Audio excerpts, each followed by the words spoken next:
الحمد لله رب العالمين والعاقبة للمتقين ولا عدوان إلا على الظالمين والصلاة والسلام على أشرف الأنبياء والمرسلين وعلى آله وصحبه ومن تبعهم بإحسان إلى يوم الدين. أما بعد، فإن أصدق الحديث كتاب الله وخير الهدي هدي محمد عليه الصلاة والسلام وشر الأمور محدثاتها وكل محدثة بدعة وكل بدعة ضلالة وكل ضلالة في النار.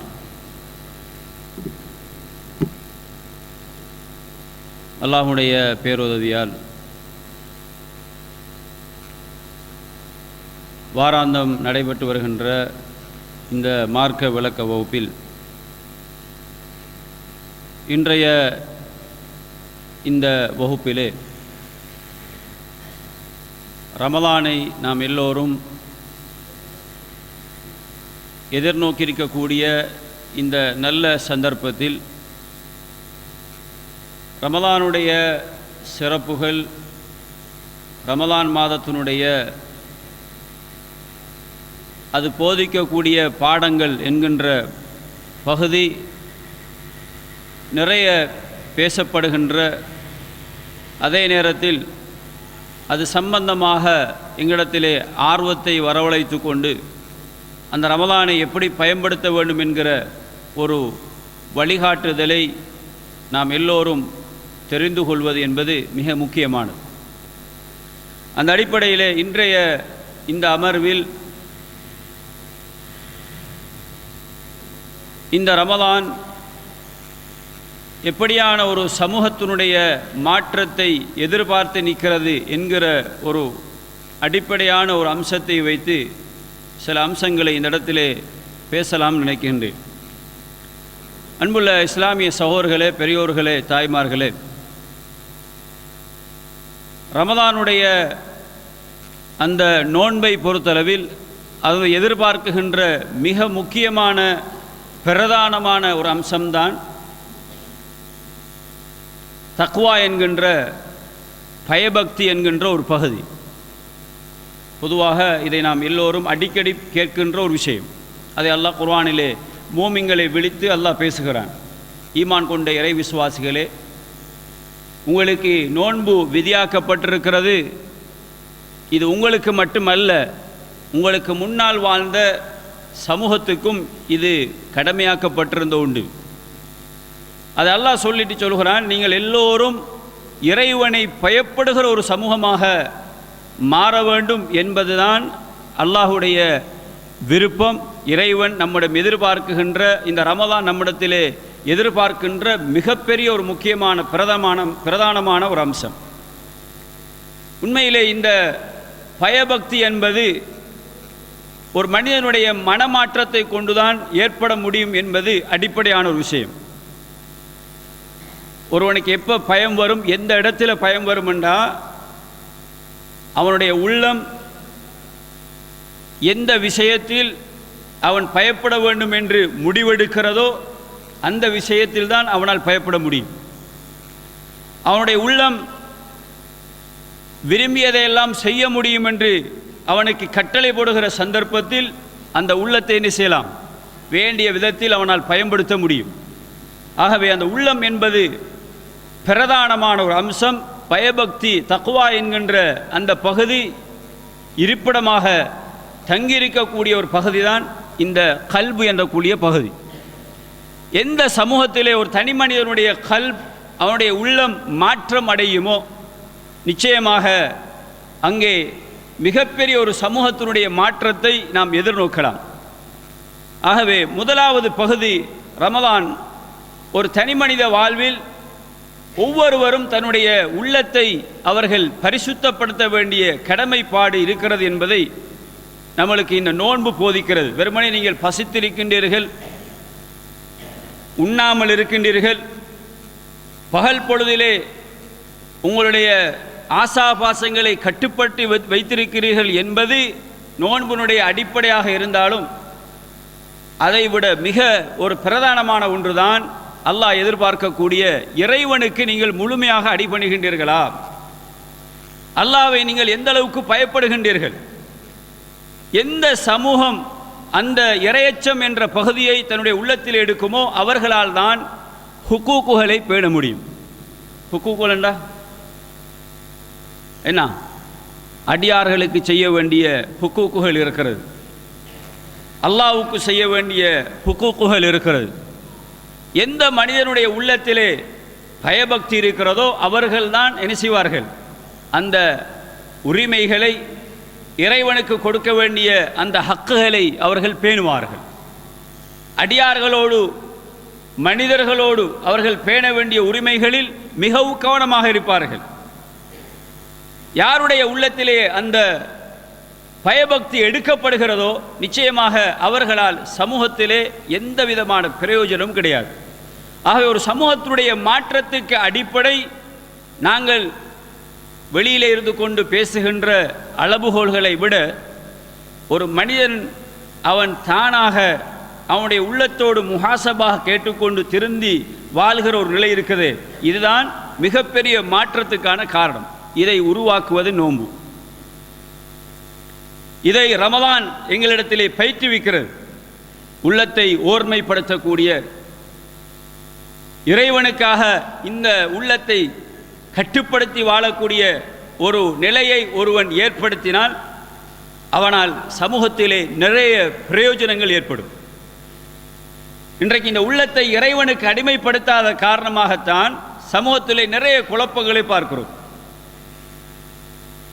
அவனுடைய ஹவா, மனிதனுடைய ஆசை, அல்லாஹ்வுடைய இச்சை, அல்லாஹ்வை பற்றிய பயத்துக்கு அப்பால் அவனுடைய உள்ளம் எதை சிந்திக்கிறதோ, எதை நாடுகிறதோ அதை அவன் சமூகத்திலே செய்ய நாடுகின்ற பொழுது அங்கே பல பிரச்சனைகள், சமூகம் சார்ந்த பல விஷயங்களை நாங்கள் மக்கள் மன்றத்திலே பார்க்கிறோம். ஆகவே இங்கே அல்லாஹ் எங்களிடத்தில் எதிர்பார்ப்பது, நீங்கள் இறைவனுடைய அந்த உரிமைகளையும் மனிதர்களுக்கு செய்ய வேண்டிய உரிமைகளுடைய விடயத்திலே எப்போ பேணுதலாக நடப்பீங்கன்னா அல்லாஹ்வை பற்றி அச்சம் இருந்தால். அதே போல வணக்க வழிபாடுகள், உண்மையில் ஒரு மனிதன் அல்லாஹ்வுடைய விஷயத்திலே அவன் உறுதியான நம்பிக்கையோடு செயல்படுகின்ற பொழுது இபாதாக்கள் இன்பமாக மாறும். அது பெரிய ஒரு மாற்றம். நீங்கள் இஸ்லாத்திலே 5 கடமைகள் எடுத்துக்கொண்டால் தொழுகை என்பது ஒரு கூட்டு வணக்கம். அந்த தொழுகையிலே எல்லோரும் பணக்காரன், ஏழை, உயர்ந்தவர், தாழ்ந்தவர் எவ்விதமான வித்தியாசமுமின்றி காலோடு கால் சேர்த்து, தோளோடு தோள் சேர்த்து சஃப்புகளிலே அணிவகுத்து நின்று நிறைவேற்றுகின்ற இந்த கூட்டு முறையிலான வணக்கம் இந்த சலா என்கின்ற இபாதா. இந்த தொழுகையை பொறுத்தளவில் அதிலே ஒரு சமூகத்தினுடைய ஒற்றுமை, உள்ளங்களுக்கிடையிலான ஒரு இறுக்க பிணைப்பு அல்லாஹு தாலா அந்த தொழுகையிலே வைத்திருக்கிறான். இன்றைக்கு தொழுகையே பிரச்சனையாக சமூகத்தில் இருக்கிறது என்றால் அதுக்கு அடிப்படை காரணம் நாங்கள் சரியான முறையில் தொழுகையில் ஒன்றுபடவில்லை. ஆகவே உண்மையில் இஸ்லாத்தினுடைய 50 கடமைகளில் தொழுகை எடுத்துக்கொண்டால் கூட அது ஒரு சமூகத்தினுடைய மாற்றத்தை சொல்கிறது. அங்கே வர்க்க வித்தியாசம் கிடையாது, நிற வித்தியாசம் கிடையாது. எந்த நாட்டுக்காரனாக இருக்கலாம், எங்கு போனாலும் அங்கே ஒரே அணியில் நின்று தொழக்கூடிய ஒரு நிலையை அல்லாஹ் ஏற்படுத்தி வைத்திருக்கிறான். அதே போல ஹஜ், எல்லா உலகத்தில் உள்ள எல்லா மக்களும் ஒரு இடத்திலே ஒன்று சேர்ந்து அல்லாஹ்வுடைய இல்லம் அமைந்திருக்கக்கூடிய கஅபாவிலே மக்கள் வலம் வருகிறார்கள். ஹஜ்ஜுடைய கிரியைகள் அங்கே நிறைவேற்றப்படுகிறது. எல்லோரும் ஒரே அணியிலே நின்று அந்த இபாதாவை செய்கிறார்கள். அங்கே ஒரு சமூகத்துடனான ஒரு உறவாடல், ஒரு ஒற்றுமை, அங்கே எங்களுக்குள்ளே ஒரு இணைப்பு, பிணைப்பு, யாரென்று தெரியாத மக்களையெல்லாம் கட்டி தழுவி சலாம் சொல்லுகின்ற நிலையை இந்த ஹஜ் என்ற வணக்கத்திலே நாம் பார்க்கிறோம். நோன்பை எடுத்துக்கொண்டால் மாஷா அல்லாஹ், இந்த நோன்பும் அதைத்தான் எங்களிடத்தில் எதிர்பார்க்கிறது, ஒரு சமூக மாற்றம். ரமதானுடைய இந்த மாதத்தில் எல்லோரும் ஒரே அணியிலே நின்று ஒரே ஒரு மாதத்தில் ரமதான் என்கின்ற இந்த மாதத்தை அடைகின்ற உலகத்திலே வாழக்கூடிய எல்லா மக்களும் அந்த மாதத்திலே பசியோடும் பட்டினியோடும் இருந்து அந்த நோன்பை நோட்கிறார்கள் சொன்னால் உண்மையிலே இது சமூக ரீதியான சமூகத்துக்கு மத்தியிலே சமூகத்துடைய உணர்வுகளை புரிந்து கொள்ளக்கூடிய வணக்கமாக இந்த ரமதானுடைய நோன்பு இருக்கிறது என்று சொன்னால் அது மிகையாகாது. கண்ணியமான இஸ்லாமிய சகோதர சகோதரிகளே, ஆகவேதான் உண்மையில் ஒரு மனிதனிடத்திலே அல்லாஹ் எதிர்பார்ப்பது அந்த தக்வா என்கின்ற அந்த பகுதி, அந்த இறையச்சம். அது வந்துவிட்டால் சமூகத்திலே நிறைய மாற்றங்களுக்கு அது காரணியாக அமையும். இன்றைக்கு இறையச்சம் அல்லாஹ்வை பற்றிய பயம் எந்த சமூகத்திலே எடுக்கப்பட்டதோ அந்த சமூகம் இழிந்த நிலைக்கு போவார்கள். அந்த சமூகத்திடமிருந்து காணப்படுகின்ற அவர்களிடமிருந்து வெளியாகின்ற பண்புகள், அவர்களிடமிருந்து வெளியாகின்ற செயல்பாடுகளை பார்த்தால் நிச்சயமாக அல்லாஹ்வுக்கு மாற்றமான செயல்பாடுகளை நாங்கள் பார்க்கலாம். ஆகவேதான் ரமதான் ஒவ்வொரு வருடமும் எங்களுக்கு சொல்கின்ற பாடம், நீங்கள் இந்த நோன்பை வெறுமனே பசித்திருந்து தாகித்திருந்து இருப்பதை மாத்திரம் அல்ல, நீங்கள் உங்களை நீங்கள் கட்டுப்படுத்தியாக வேண்டும். எனக்கு முன்னால்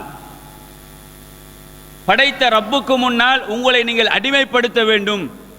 எல்லாவற்றிலும் நீங்கள் உங்களுடைய மனதை ஒருமைப்படுத்தி அல்லாஹ்வுக்கென்று நீங்கள் அவனுக்கென்றே இபாதாக்களை செய்வதற்கும் ஹராத்திலிருந்து தவிர்ந்து கொள்வதற்கும் எந்த இடத்துக்கு போனாலும் இறைவனை அஞ்சுகின்ற அந்த மனோநிலையை உருவாக்கி கொள்வதற்கும் இந்த ரமதானை நீங்கள் பயன்படுத்திக் கொள்ள வேண்டும் என்பதுதான் அல்லாஹ்வுடைய கட்டளை.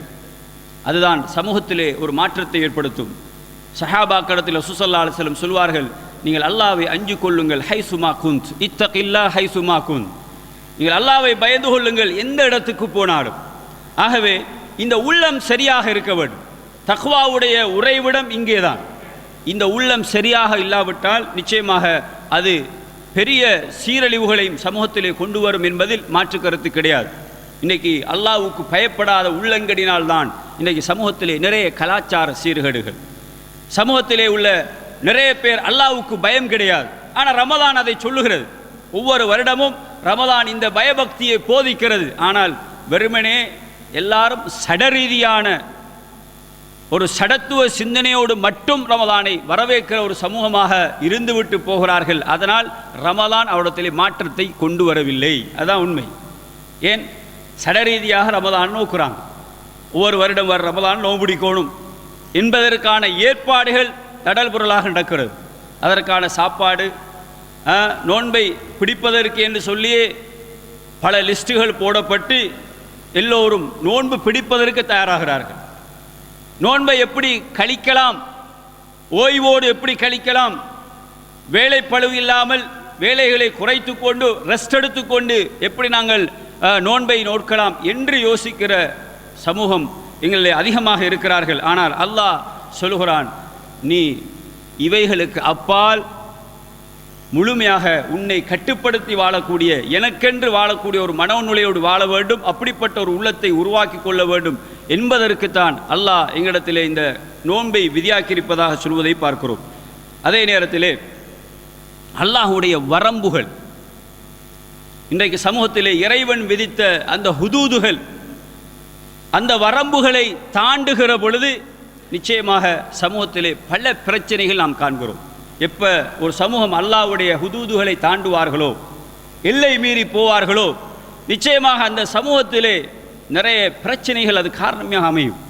வமையத்த அத்த ஹுதூத் அல்லாஹ், யார் அல்லாஹ்வுடைய ஹத்துகளை தாண்டி போகிறார்களோ, கடந்து போகிறார்களோ, ஃபஉலாயிக ஹுமுல் ஸாலிமூன், அவர்கள் அநியாயக்காரர்கள். அது அல்லாஹ்வுடைய வரம்பு.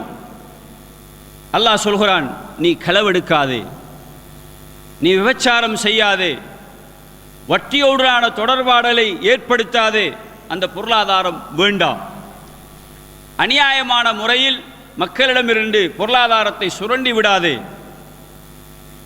எவையெல்லாம் நான் ஹராமாக தடுத்திருக்கிறேனோ அவைகளிலிருந்து முற்றுமுழுதாக தவிர்ந்து கொள்ளுங்கள் என்று அல்லாஹ் சொல்கிற பொழுது, இதை செய்கிற ஒரு சமுதாயம் எங்களிலே உருவாகினால் நிச்சயமாக அல்லாஹ்வுடைய வரம்பை மீறுகிற ஒரு சமுதாயம், அதனால் பிரச்சனை ஏற்படும். கண்ணியமான இஸ்லாமிய சகோதரர்களே, எப்போ இந்த வரம்புகளுக்குள் உட்பட்ட ஒரு சமூகம் உருவாகுவார்கள் என்றால் அவர்கள் இறைவனை அஞ்சுகிறவர்களாக இருந்தால் மாத்திரமே. அப்போ இன்றைக்கு சர்வசாதாரணம், அல்லாஹ்வுடைய வரம்புகள் மீறப்படுவது சர்வசாதாரணம். நன்மையை செய்கிறார்கள், மறுபக்கத்திலே ஹராமான விஷயத்தில் ஈடுபடுகிறார்கள். அல்லாஹ் விதித்த வரம்புகளை அறிந்து கொண்டே அந்த வரம்புகளை மீறிக்கொண்டு போகின்ற எங்களுடைய இஸ்லாமிய சமூகத்தை பார்த்து கொண்டிருக்கிறோம். தெளிவான ஹராம், தெளிவாக இது ஒரு ஆபாசம், இது சமூகத்திலே பெரிய சீர்கேடு தெரியும், தெரியாமல் இல்லை.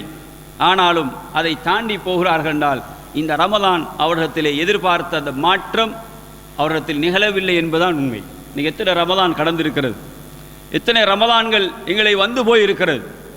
நாம் யாருமே இந்த மாற்றத்தை, எங்களுடைய உள்ளத்தை ஒருமுகப்படுத்துகின்ற அவ்வாறான ஒரு உண்மையான மாற்றத்தை நோக்கி இன்றைக்கு நாங்கள் நகராதது நிச்சயமாக ஒரு காரணம். சமூகத்திலே நிறைய பிளவுகளுக்கும் இந்த சமூகத்தில் நடக்கின்ற நிறைய சீரழிவுகளுக்கும் அதுவும் ஒரு காரணம். ஆகவே இந்த ரமலான், வருகின்ற ரமலானை அல்லாஹ் நம் அனைவருக்கும் நசீபாக்க வேணும். அந்த ரமலானை பயன்படுத்தி நாங்கள் எங்களுடைய உள்ளத்தை ஒருமுகப்படுத்தக்கூடிய ஒரு திட்டத்தை நாங்கள் எங்களிடத்தில் ஏற்படுத்த வேண்டும். அல்லாஹ் ஒன்றை ஹராமா அதை முற்றுமுழ சஹாபாக்கள் அப்படித்தான் இருந்தார்கள். ஹராம் என்று சொன்னால் இஸ்லாத்திலே இது ஒரு மறுக்கப்பட்ட தவிர்க்கப்பட வேண்டிய ஒரு விஷயம் என்று அறிந்து கொண்டால் உடனே அதிலிருந்து கலந்து கொள்கிற சமூகமாகத்தான் அந்த சமூகம் இருந்தார்கள். ஆனால் எங்களிடத்திலே எத்தனை போதனைகள் சொல்லப்பட்டாலும், எத்தனை பயான்கள் உரைகள் நிகழ்த்தப்பட்டாலும் அத்தனையும் காதுக்கு இனிமையான ஒன்றாக மட்டும் இருக்கிறது. ஆனால் நம்முடைய நடைமுறை வாழ்க்கையில் அவைகள் வரவில்லை என்றால் எங்களுடைய இந்த இறைவன் எதிர்பார்க்க பார்க்கின்ற பயபக்தி என்பது ஒரு போலி தோற்றத்தில் இருக்கின்ற ஒரு நிலையைத்தான் நாம் உணர்கிறோம். ஆகவே அவ்வாறான ஒரு மோசமான ஒரு நிலைக்கு நாங்கள் எங்களை ஈடுபடுத்திவிடக் கூடாது. ஆகவே சமூகத்திலே ஒரு மாற்றம் என்பதற்கு அடிப்படை தனி மனிதனுடைய மாற்றம்தான்.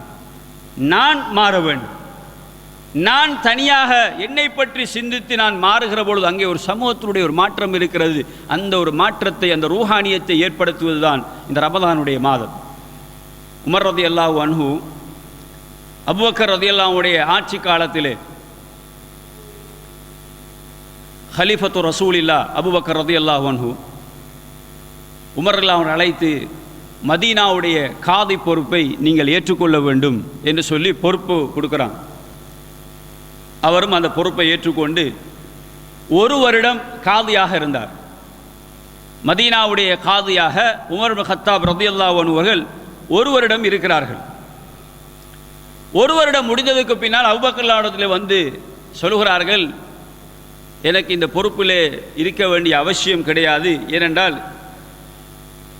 ஒரு 2 நபர்களுக்கு இடையில் மத்தியில் நான் இதுவரைக்கும் ஒரு தீர்ப்பு ஒன்று வழங்கவில்லை. 2 பேர் முரண்பட்டு வந்து அவர்களுக்குள்ளே முரண்பட்ட விஷயத்திலே நான் தீர்ப்பு வழங்கிய ஒரு சந்தர்ப்பம் எனக்கு கிடைக்கவில்லை. ஏனென்றால் فإن أهل المدينة عرفوا ما لهم فأتوه وما ليس لهم فتركوه. அவர் சொல்கிறார், மதீனத்து வாசிகள் அவர்கள் தங்களுக்கிடையில் அந்த மனிதர்களுக்கு மத்தியில் இருக்கக்கூடிய விஷயங்களை அவர்கள் அறிந்து வைத்திருக்கிறார்கள். அந்த மனிதர்களோடு எப்படி நடந்து கொள்ள வேணும், ஒரு உரிமை என்ன என்பதை அறிந்திருக்கிறாங்க. அதனால் பிரச்சனை இல்லை. அவர்களுக்கு தேவையில்லாத அவசியமில்லாத விஷயத்தில் அவர்கள் விட்டு நடக்கிறார்கள். ஆகவே அவர்களுக்குள்ள ஒரு முரண்பாடை காணவில்லை. அதனால் நான் இந்த பொறுப்புள்ளது நீங்கிக் கொள்கிறேன் என்று சொல்லி அபூபக்கர் அவனிடத்தில் வந்து சொல்கிற பொழுது அபூபக்கர் அவங்க செய்கிறாங்க, இல்லை நீங்கள் தான் தொடர்ந்து இருக்கணும் அப்படி என்று சொல்கிறார்கள். ஆனால் அவர் இருக்கவில்லை. இந்த செய்தி எதை சொல்வது என்றால், ரசூலுல்லாஹ்வுடைய மரணத்துக்கு பின்னால் அஸ்ஹாபுகளுக்குள் மத்தியிலே பிற்பட்ட காலங்களில் ஹவாரிஜிகளுடைய தோற்றத்தில் நிறைய முரண்பாடுகள் ஏற்பட்டது. ஆனால் அபூபக்கர் ரலியல்லாஹு அந்த ஆட்சி காலத்தில் அந்த ஆரம்ப பகுதியிலே அஸ்ஹாபுகளுக்கு மத்தியில், மதீனத்து மக்களுக்கு மத்தியில் இருந்த அந்த அழகான ஒரு வழிமுறை, அவர்களுடைய அந்த பேணுதல், அழகான நடத்தைகள் எதை குறித்து நிற்குது என்றால், அவர்கள் ஒரு முரண்பட்ட சமூகமாக இருக்கல்ல, அவர்களுக்குள்ள உள்ள உரிமைகளை பேணினார்கள். இன்றைக்கு பாருங்கள், ஒரு ஊருக்குள்ளேயே ஒரு 100 பேர் இருப்பான் முரண்பட்டு போய். அந்நியவன் கிடையாது, இஸ்லாமிய சமூகத்தை சார்ந்தவர்கள். எதற்காக முரண்படுகிறார்கள்? சாதாரணமான ஒரு சின்ன ஒரு பிரச்சனையாகி, ஒன்று பொலிட்டிக்கல் அல்லது சொந்த பிரச்சனை அல்லது பிஸ்னஸ் பிரச்சனை, ஏதோ ஒரு காரணம், மார்க்க ரீதியான பிரச்சனை இன்னும் ஒரு பக்கத்திலே, இப்படி முரண்பட்டு போய் பிரிந்து போகின்ற நிலையில் எங்களுடைய சமுதாயத்தில் நிறைய பேர் இருப்பார்கள். ஆனால் அன்றைக்கு அந்த சமூகத்திலே உண்மையான மார்க்கத்தின் பெயரால் ஒன்றுபட்ட ஒரு சமூகம் இருந்தார்கள். அவர்கள் எல்லோரும் இறைவனுடைய வழிகாட்டுதலில் அல்லாஹ்வுக்கு முற்றுமுழுதாக கட்டுப்பட்ட ஒரு சமூகமாக வாழ்ந்தார்கள். உள்ளத்தை அவர்கள் பண்படுத்தி இருந்தார்கள். ஆகவே நிச்சயமாக இந்த ரமலான் எங்களிடத்தில் அவ்வாறான ஒரு பண்பாட்டை தான் கொண்டு வர வேண்டும். உள்ளத்தை பண்படுத்துகிற ஒரு தனி மனிதனுடைய மாற்றம் நிச்சயமாக சமூகத்திலே மிகப்பெரிய ஒரு மாற்றத்தை ஏற்படுத்தும். அதற்கு காரணம் இந்த ரமலான். இரண்டாவது அம்சம், ரமலான் ஏற்படுத்துகிற மற்ற அடுத்த மிக முக்கியமான ஒரு பகுதி தான் அல்லாஹ்வுடைய தூதர் ஸல்லல்லாஹு அலைஹி வஸல்லம் சொன்னார்கள், அஸ்ஸியாமு ஜுன்னா, நோன்பு என்பது கேடயம். அல்லாஹ்வுடைய தூதர் சொன்னார்கள், நோன்பு என்பது கேடயம். ஃபைதா கான யௌமு ஸௌமி அஹதிக்கும் ஃபலா யர்ஃபுஸ் வலா யஸ்ஹப், உங்களில் ஒருவர் அந்த நோன்பை நோற்றுவிட்டால் நீங்கள் யாரும் மோசமான வார்த்தைகளை பேசாதீர்கள், கூப்பாடு போடாதீர்கள். ஃபைன் சாப்பஹு அஹதுன் அவ் காத்தலஹு ஃபல்யகுல் இன்னி சாயிம், ஒருவர் அந்த நோன்பாளியை பார்த்து இன்னும் ஒரு நோன்பாளியோடு அவர் சண்டை பிடிக்க வந்தால் அவரை பார்த்து நீங்கள் சொல்லுங்க, நான் நோன்பாளி.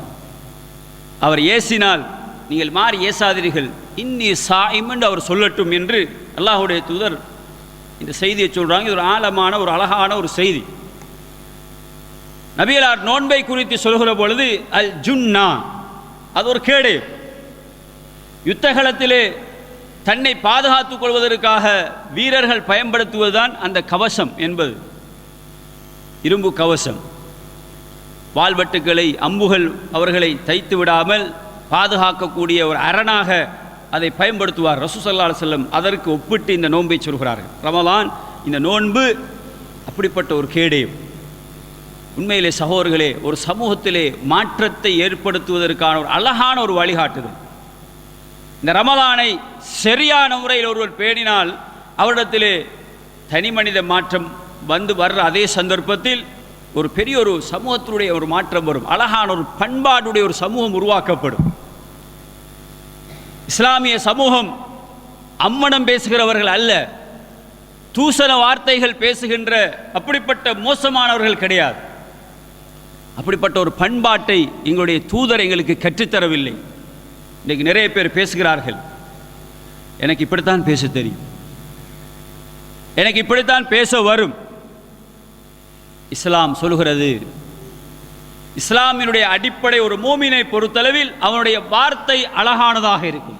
நாங்கள் சொல்லுகிறோம், அல்லாஹ்வுடைய தூதரில் உங்களுக்கு அழகிய நடைமுறை, நல்ல அழகிய முன்மாதிரி இருக்கிறது. அந்த தூதரில் அழகிய ஒரு முன்மாதிரி இருக்கிறது. அல்லாஹ்வுடைய தூதரை பற்றி படிக்கிற பொழுது, அவருடைய சீராவை படிக்கின்ற பொழுது நபிகளார் ஸல்லல்லாஹு அலைஹி வஸல்லம் அவர்களை பற்றி சஹாபாக்கள் சொல்லுகிற ஸ்டேட்மெண்ட், அழகான சில வழிமுறைகள் என்ன சொல்கிறார்கள்? லம் யகுனின் நபியு ஸல்லல்லாஹு அலைஹி வஸல்லம் சப்பாபன் வலா லஆனன் வலா ஃபாஹிஷன் வலா முத்தஃபஹிஷன். அல்லாஹ்வுடைய தூதர் ஸல்லல்லாஹு அலைஹி வஸல்லம் அவர்கள் லஆனாக இருக்கவில்லை. லஆன் என்றால் என்ன? லஅனத், சபிப்பவராக இருக்கிறது. நம்ம அப்படிப்பட்ட ஒரு தூதரை தான் நபியாக ஏற்றிருக்கிறோம். நபிகளார் ஸல்லல்லாஹு அலைஹி வஸல்லம் அவர்கள் சபிப்பவராக இருக்கவில்லை. ரமலானுடைய நோன்பிலே ரசூல் ஸல்லல்லாஹு அலைஹி வஸல்லம் சொல்கிறார்கள், ஒருவர் நோன்பை பிடித்து விட்டால் அவருக்கு அந்த நோன்பு கேடயம்.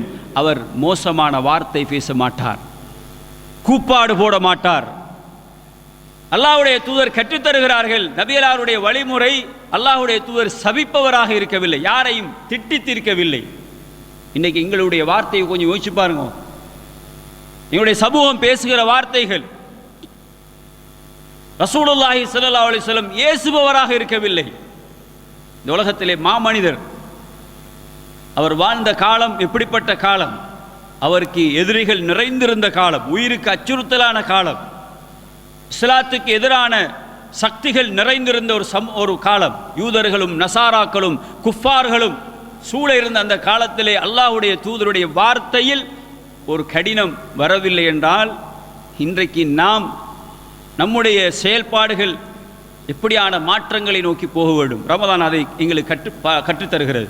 ரமதானில் நீங்கள் நல்ல பேச்சாளர்களாக, உங்களுடைய வார்த்தைகள், உங்களுடைய அழகான அந்த வெளிவருகின்ற வார்த்தைகள் அழகானதாக இருக்க வேண்டும். நீங்கள் ஏசக்கூடியவர்கள் அல்ல. உங்களுடைய வார்த்தைகள் மக்களுடைய உள்ளத்தை டச் பண்ண வேண்டும். உங்களுடைய உள்ளங்களில் உங்களுடைய நல்ல அந்த நளினமான வார்த்தைகள், இவர்கள் நல்ல பண்புள்ளவர்கள், நல்ல அழகான குணம் கொண்டவர்கள் என்று அறிகின்ற விதமாக எங்களுடைய பேச்சுக்கள் அமைய வேண்டும். ரசூல் ஸல்லல்லாஹு அலைஹி வஸல்லம் ஃபஹாஷன், மோசமான வார்த்தை பேசவரும் அல்ல, முத்தஃபஹிஷன், மோசமான செயல்பாடுடையவரும் அல்ல. அப்போ நபிதான் எங்களுக்கு முன்மாதிரி என்றா எப்படியப்பா எங்களால் ஏச முடியும், எங்களால் சபிக்க முடியும், எப்படி எங்களிடத்திலே மோசமான செயல்பாடுகள் இருக்க முடியும்? ஆகவே ரமலான் எங்களுக்கு ஒரு சரியான ஒரு சந்தர்ப்பம். நீங்கள் அப்படிப்பட்ட பண்புள்ளவர்களாக உங்களை மாற்றிக்கொள்ள வேண்டும். இன்னி சாயிம், நான் நோன்பாளி சொல்லிடுங்க. உங்களை பண்படுத்துகிறது.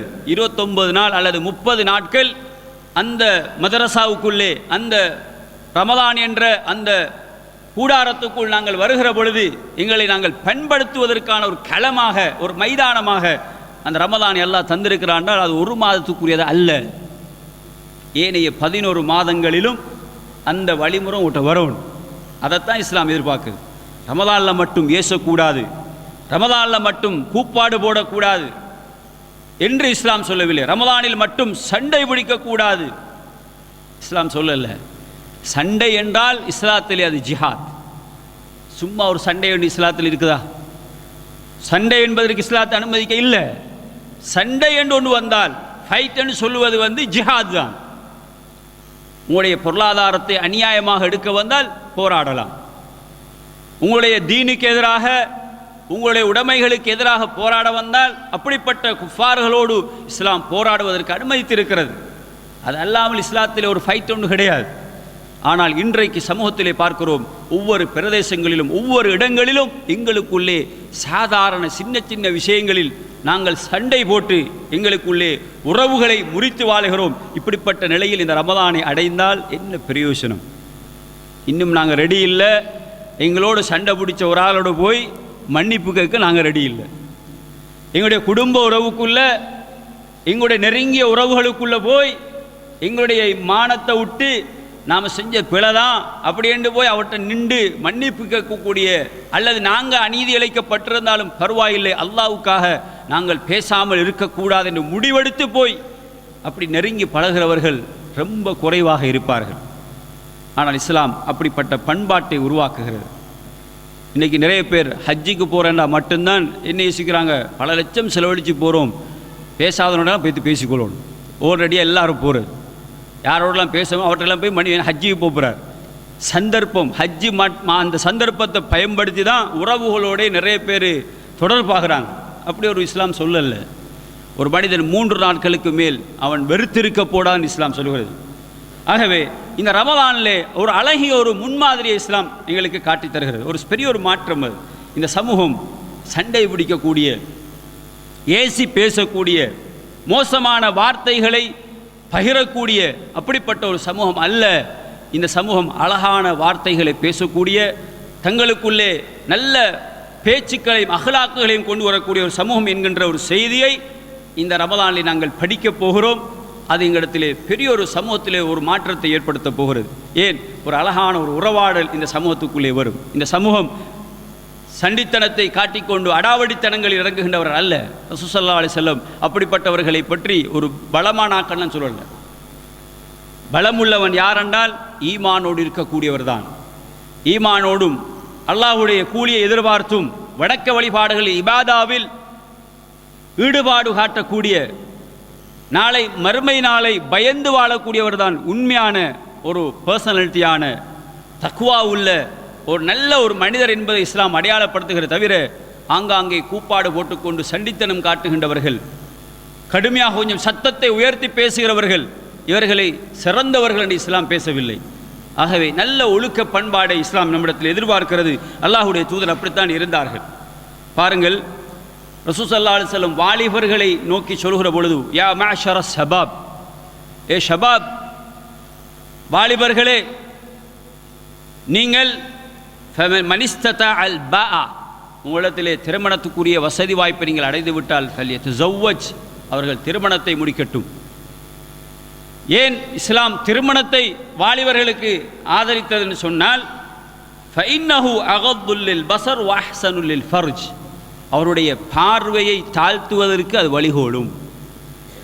திருமணம் இல்லாமல் இருக்கக்கூடிய வாலிபர்களினால் ஏற்படுகின்ற விளைவுகளை இஸ்லாம் பேசியிருக்கிறது. அவன் திருமணம் முடிக்காவிட்டால் பிரச்சனை. ஏன், வாலிபம் என்பது அப்படிப்பட்ட ஒரு பருவம். அதனால் நிறைய குழப்பங்கள் ஏற்படும். அதாவது மோசமான பார்வைகள் அவனிடத்தில் ஏற்படுவதற்கு வாய்ப்பு இருக்கிறது. அதே நேரத்திலே தன்னுடைய மறைவிடத்தை பாதுகாப்பதற்கு ஒரு வழியாக அந்த திருமணம் அமைகிறது.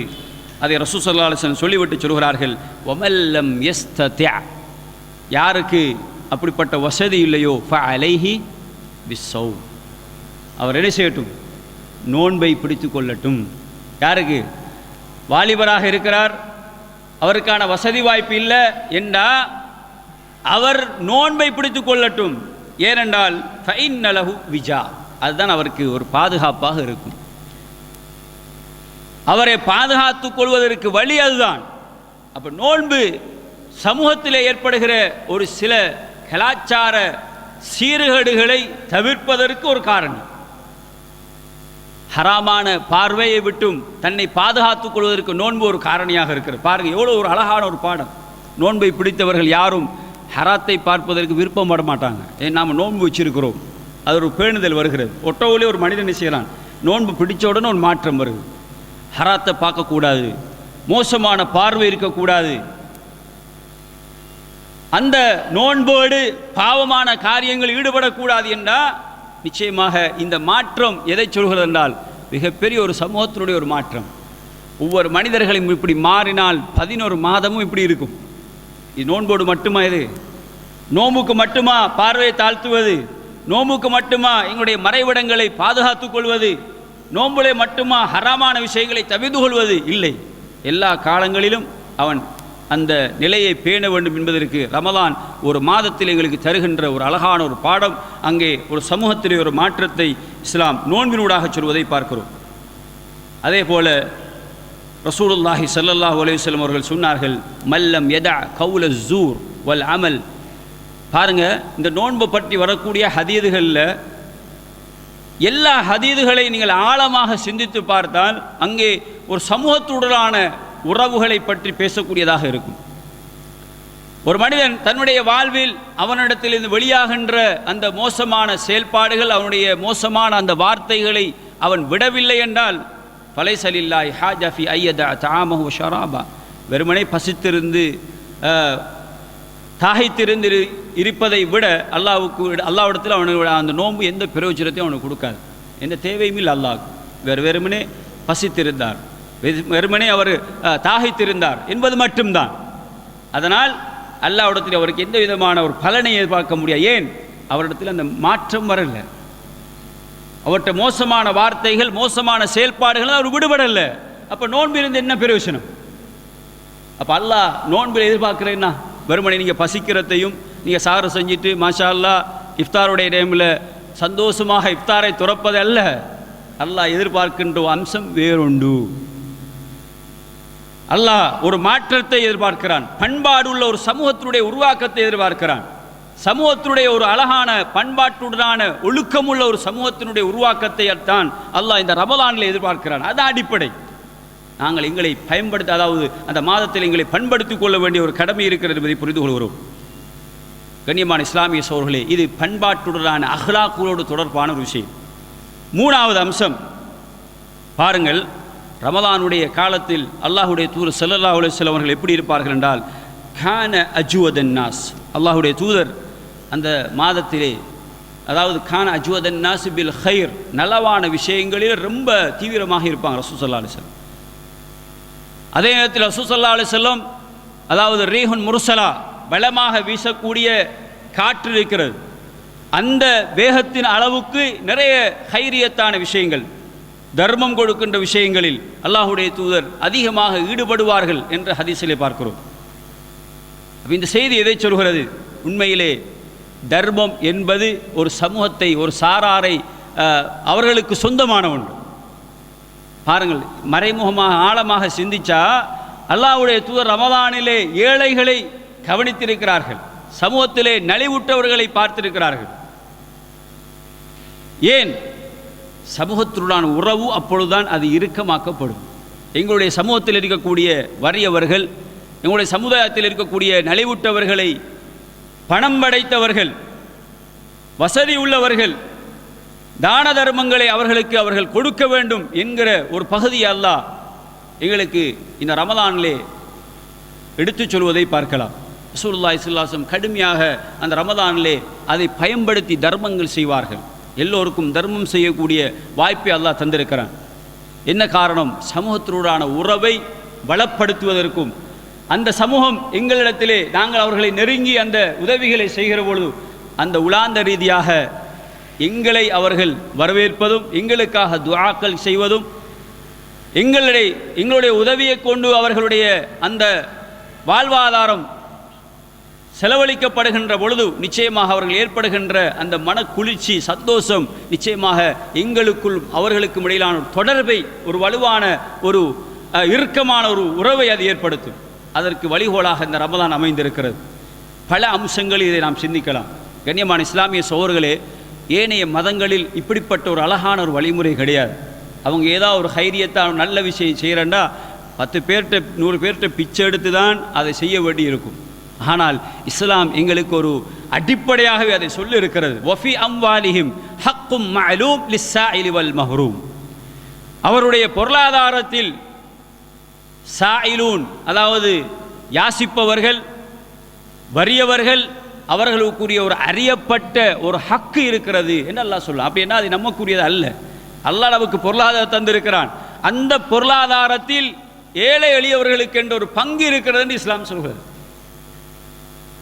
அல்லாஹ் குர்ஆனிலே பொருளாதாரத்தை பற்றி பேசுகிற பொழுது சொல்கிற அடிப்படையான அம்சமே நாம் தந்தவத்திலிருந்து கொடுங்க. அப்படிதான் அல்லாஹ் சொல்லுவான். நீங்கள் எடுத்ததோ நீங்கள் உழைத்ததோ அல்ல, நாம் தந்ததிலிருந்து கொடுங்க, நம்முடைய அருள்படையிலிருந்து வழங்குங்கள், நாம் உங்களுக்கு தந்த ஹலாலான சம்பாத்தியத்திலிருந்து சாப்பிடுங்கள், உண்ண கொடுங்கள். இப்படி தான் அல்லாஹ் பேசுவான். அப்போ அல்லாஹ்வுடைய அடிப்படை இந்த பொருளாதார கொள்கை என்னென்றால், நாங்கள் உழைத்தது என்று நாங்கள் சொல்வதற்கு பதிலாக நாம் உங்களுக்கு தந்தவற்றிலிருந்து கொடுங்க என்று அல்லாஹ் சொன்னார்.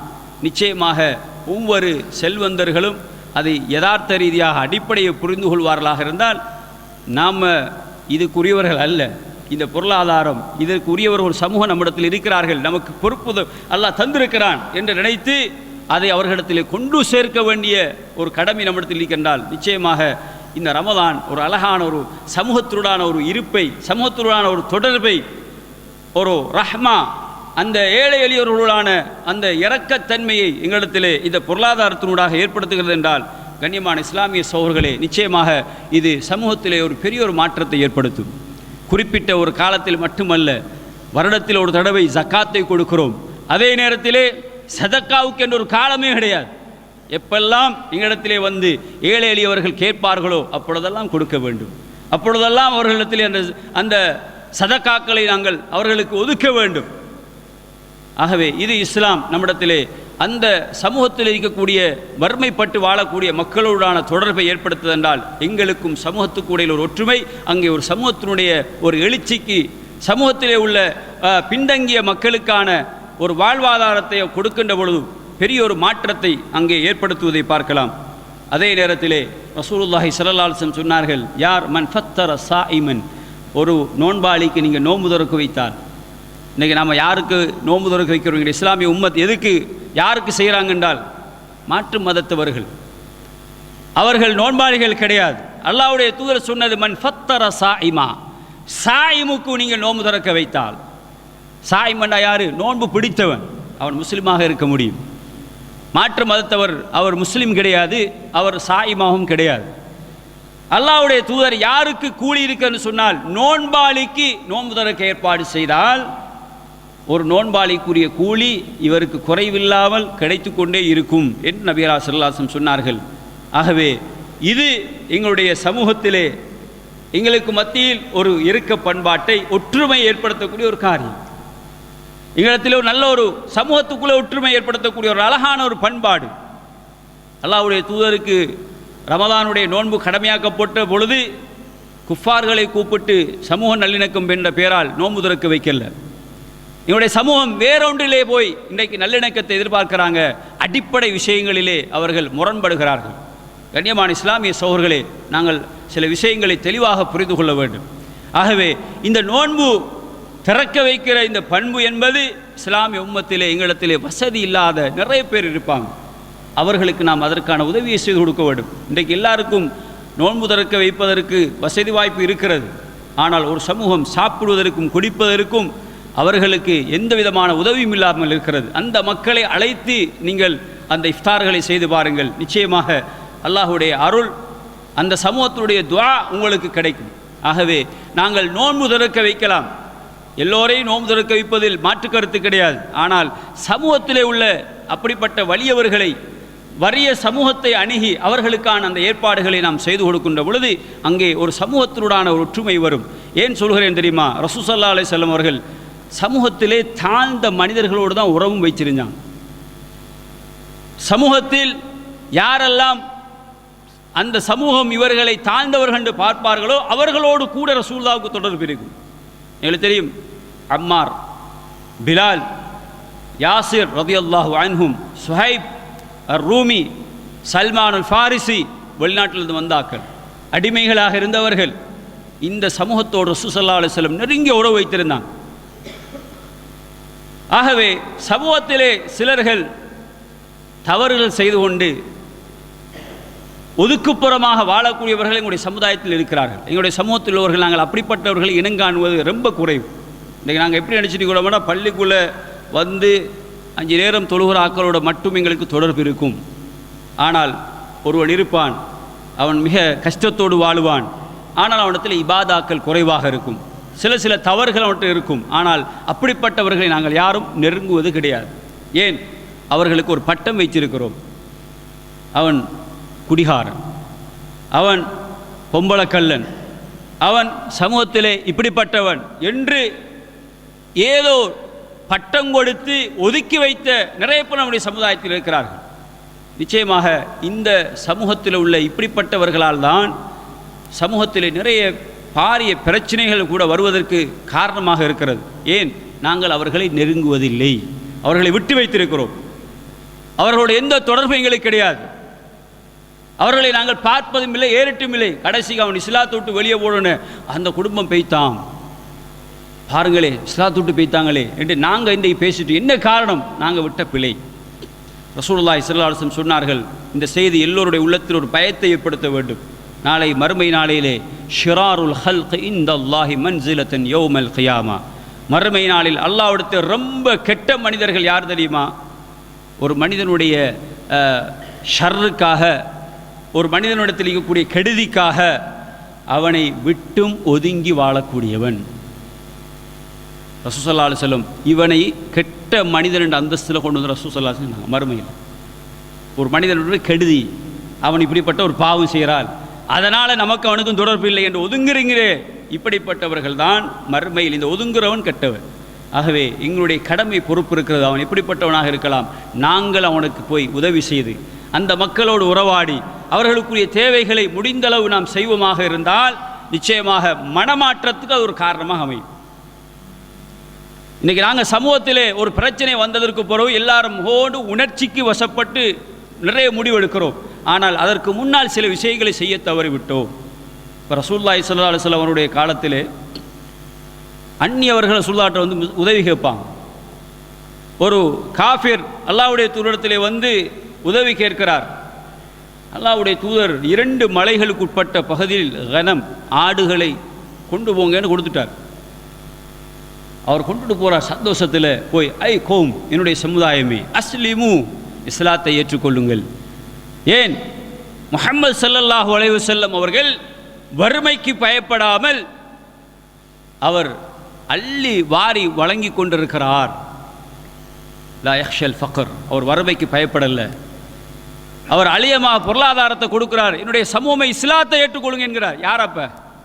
அவர் காஃபிர். அவர் ரசூலுல்லாஹ்ட்ட உதவி கேட்ட உடனே அவர் போய் அங்கே போய் சொல்கிறார், என்னுடைய சமூகம் இஸ்லாத்தை ஏற்றுக்கொள்ளும், உங்களுக்கு முகம்மது இப்படி தருவார் உதவி.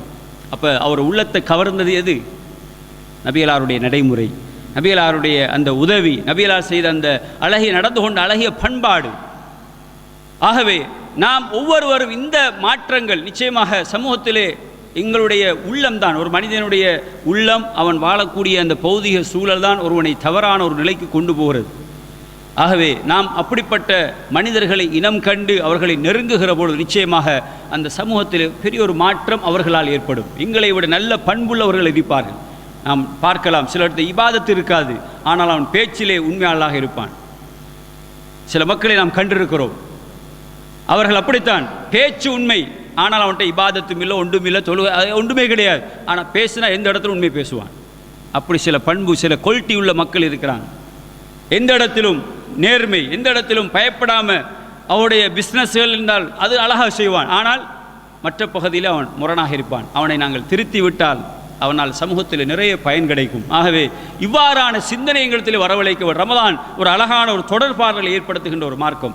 நாங்கள் ஏனைய மாதங்களில் இப்படி ஒன்று கூட மாட்டோம். ரமலானுடைய மாதத்திலே நோன்பு திறக்கின்ற அம்சங்கள், எல்லாரும் நோன்பு திறக்க வைப்பாங்க, எல்லாரும் ஒன்று கூடுவாங்க. இரவு நேரத்தில் கியாமுல் என்ற வழக்கத்தில் எல்லாரும், ஆண்கள் பெண்கள் எல்லோரும் பள்ளி வாயிலே இபாதாக்களை நிறைவேற்றுகிறோம். எங்களுக்கு இடையில் ஒரு தொடர்பு ஏற்படுகிறது, ஒரு பரஸ்பரம் ஏற்படுகிறது. ஆகவே இதை நல்ல ஒரு உறவாக பயன்படுத்த வேண்டும். சமூகத்தில் ஒரு அழகான ஒரு மாற்றம். ரமலான் என்றால் அது வேணே ஒரு சிறப்பு தான். எல்லாம் சொல்வார்கள் ரமலான் என்றால் ஒரு சிறப்பு. என்ன சிறப்பு? இதுதான் அந்த மாற்றம். இந்த மாற்றம் ஒரு மாதத்துக்குரியது அல்ல சகோதரர்களே.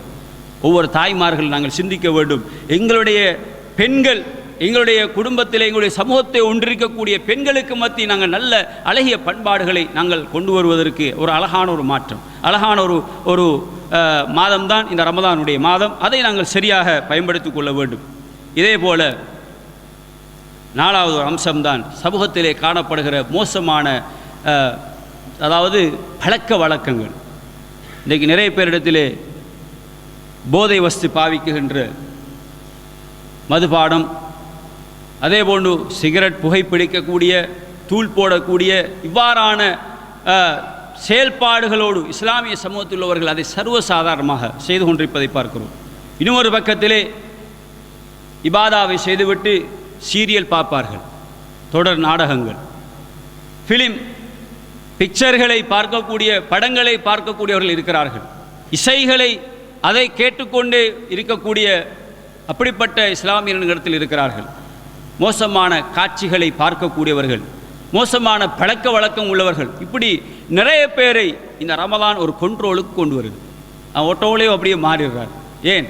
11 மாதம் செஞ்சிட்டு இருப்பார். ரமலான் வந்தால் ஒரு வகையான ஒரு மாற்றம் என்ற அளவுக்கு அதை குறைத்து கொள்ள வேண்டும். ரமலானில் நோன்போடு நாம் இதை செய்யக்கூடாது, படம் பார்க்கக்கூடாது, மியூசிக் கேட்கக்கூடாது என்ற ஒரு கண்ட்ரோலுக்கு வருகிறாங்கன்றா இது ஒரு ரமலான் ஏற்படுத்துகிற ஒரு பெரிய ஒரு மாற்றம். இதை நாங்கள் ஒவ்வொருவரும் சிந்திக்க வேண்டும். இது ஒரு மாதத்துக்குரியது அல்ல.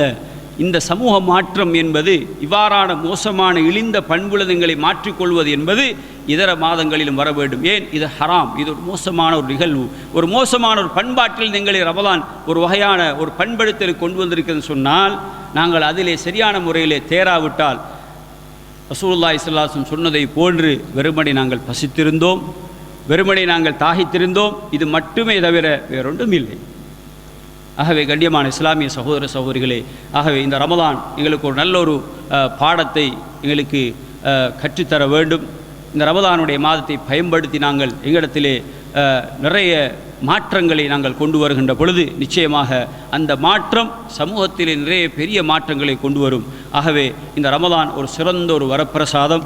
நாங்கள் அதை பயன்படுத்தி கொள்ள வேண்டும். நாளை மறுமையிலே நோன்பாளிகளுக்கென்று அல்லாஹ் தயார்படுத்தியிருக்கக்கூடிய அந்த ரையான் என்ற அந்த சுவர்க்கத்துடைய வாயிலால் நுழையக்கூடிய பாக்கியத்தை அல்லாஹ் நம் அனைவருக்கும் நசீபாக்க வேண்டுமாக இருந்தால், நாங்கள் இந்த ரமலானை நல்ல முறையிலே எதிர்நோக்குவதற்கு எங்களுடைய உள்ளங்களை நாங்கள் மாற்றிக்கொண்டும் தூய்மைப்படுத்தி கொண்டும் அந்த ரமலானுக்குள்ளே நாங்கள் இபாதா, அதாவது இறைவனுக்கென்றே முழுமையாக கட்டுப்பட்ட அடிப்படையில் நாங்கள் அந்த ரமலானை எதிர்பார்க்குகின்ற அப்படிப்பட்ட நன்மக்களாக அல்லாஹ் நம் அனைவரையும் ஆக்கியுள்ள வேண்டும்.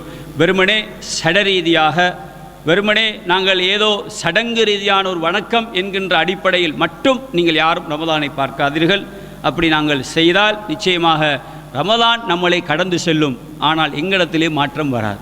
ரமதான் எங்களை கடந்து செல்லும், எங்களத்திலே மாற்றம் வராது. ஆகவே நாங்கள் ஒவ்வொருவரும் இந்த ரமதானை ஒரு சந்தர்ப்பமாக எங்களுக்கு அல்லாஹ் அதை நசீபாக்கணும். மரணம் என்பது யாருக்கும் சொல்ல முடியாது. போன வருடம் உயிரோடு இருந்தவர்கள் இந்த வருடம் உயிரோடு இருக்கிறார்களா என்று அந்த அளவுக்கு நாங்கள் இன்றைக்கி எத்தனை பேர் இழந்திருக்கிறோம்.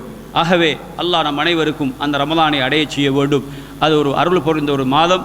அதிலே நாங்கள் அல்லாஹுக்கு கட்டுப்பட்ட அடிப்படையில் வணக்க வழிபாடுகளை செய்து சமூகத்திலே நாங்கள் நல்ல ஒரு பண்பாளர்களாக, நல்ல குணமுடையவர்களாக, எங்களிடத்தில் இருக்கக்கூடிய கெட்ட செயல்கள், இழிந்த செயல்கள், பாவமான விஷயங்களில் எங்களை பாதுகாத்து கொள்ளக்கூடியவர்களாக நாங்கள் எங்களை பண்படுத்திக் கொள்வோமாக. வாஹிரு தவானா அல்ஹம்துலில்லாஹி ரப்பில் ஆலமீன்.